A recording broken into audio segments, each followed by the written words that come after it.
Hey there. Have you ever written something that just felt a little, I don't know, flat? You know exactly what your character's feeling, but you're just not sure the reader is feeling it with them. Well, today, we're going to open up the writer's emotional toolkit and figure out how to transform words on a page into a real experience for your reader. It always starts with a sentence just like this one. She was surprised. Super simple. Totally clear. We've all written it 1,000 times. It tells us the emotion, plain and simple. Think of this as our before picture. But here's the real question, right? When you read that sentence, she was surprised, do you actually feel that jolt of surprise? Or do you just kind of nod and acknowledge the fact? There is a huge, huge difference, and closing that gap is what makes writing powerful. And this leads us straight into something every writer has to wrestle with: the telling trap.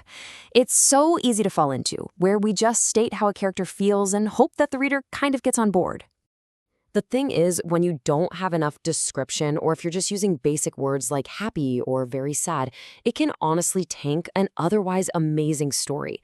It's just too superficial. It keeps your reader at arm's length, making them look at your character instead of feeling with them. So, what's the solution? What's the golden rule that unlocks everything? It's this: show, don't tell. This is all about using a character's actions, what's physically happening to them, and all those little sensory details to create an actual emotional experience. It's the difference between being a reporter, just stating the facts, and being a true storyteller. Okay, so how do we actually start showing? Well, the very first step is to get beyond those basic one-word emotions. We need to start thinking of feelings not as single words, but as a whole, rich spectrum of possibilities. Think about it like this. An emotion is never just one thing. It's a whole spectrum of feeling.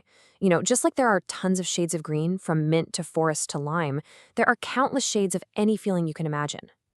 Take a look at this. This is the spectrum for anger. Now, being irked is completely different from being enraged, right? Seething is that quiet, boiling under the surface kind of anger, while fury is just a full-blown explosion. Picking the right, precise word from the spectrum, that's your first major tool. So, once we've picked a more precise word, how do we actually get it onto the page? Well, we've got to understand its physical parts. We need to break down the anatomy of that feeling. Let's use fear as our test subject here. A dictionary can tell us what fear is, but as writers, we need to know what it looks like. What does it physically feel like in a person's body?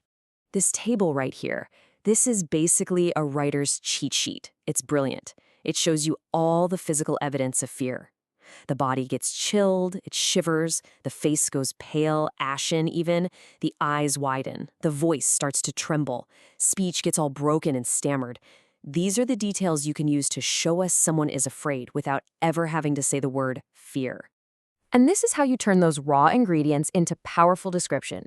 So instead of just writing, "he was scared," you can write, "his voice trembled as he muttered a prayer for safety." See, it's so much more vivid because we're not just being told something, we're actually seeing and hearing it for ourselves. Now, this idea doesn't just apply to what's happening internally. It's also about how a character moves and how they speak. Their actions and their words are incredibly powerful tools for showing us what's going on inside. Seriously, never let your character just walk somewhere. How are they walking? A character who feels proud, they strut. An angry one, they stomp. A tired character plods or trudges. The verb you choose does so much heavy lifting for you, adding instant emotional flavor. And it's the exact same story with dialogue. The word said is fine. It's pretty much invisible, but you can do so much better. If your character is angry, maybe they bellowed or hissed their words. If they're unhappy, maybe they whimpered. These verbs carry the whole tone of the conversation, so you don't have to lean on adverbs like said angrily. Okay, the moment of truth, we've gathered our tools, we know how to use the spectrum of emotion, we can break down the physical anatomy of a feeling, and we're ready to upgrade our verbs. Now let's put it all together and go back to our original sentence. Remember this? Our starting point. It's flat, it's informative, but you know what? It's pretty uninspired. We can absolutely do better. Okay, first things first, let's add a physical reaction. Her mouth fell open. That's a classic, universal sign of shock. It's a fantastic first layer to build on. Next, let's bring in the eyes. They're so incredibly expressive. Her eyes widened in astonishment not only shows us her reaction, but also upgrades our vocabulary from the simple surprise to the more powerful astonishment.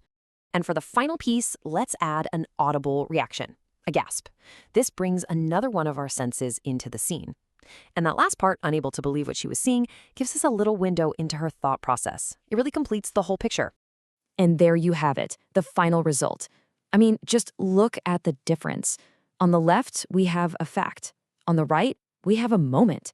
We aren't just told she's surprised. We are right there with her, experiencing that jolt of disbelief. Now that is the power of showing. So here's your takeaway toolkit, a simple 4-step process you can use anytime. 1. Identify the basic emotion you're going for. 2. Find a much better, more specific word for it from the spectrum. 3. Describe the physical anatomy. What does that feeling actually look and sound like in the body? And 4. Make sure your character's actions and words actually match that emotional state. You see, these aren't just rules. They're tools to make your characters feel real and to make your stories truly connect with people. So the only question left is, what story are you going to bring to life? Thanks for joining me for this explainer. Now go write something amazing.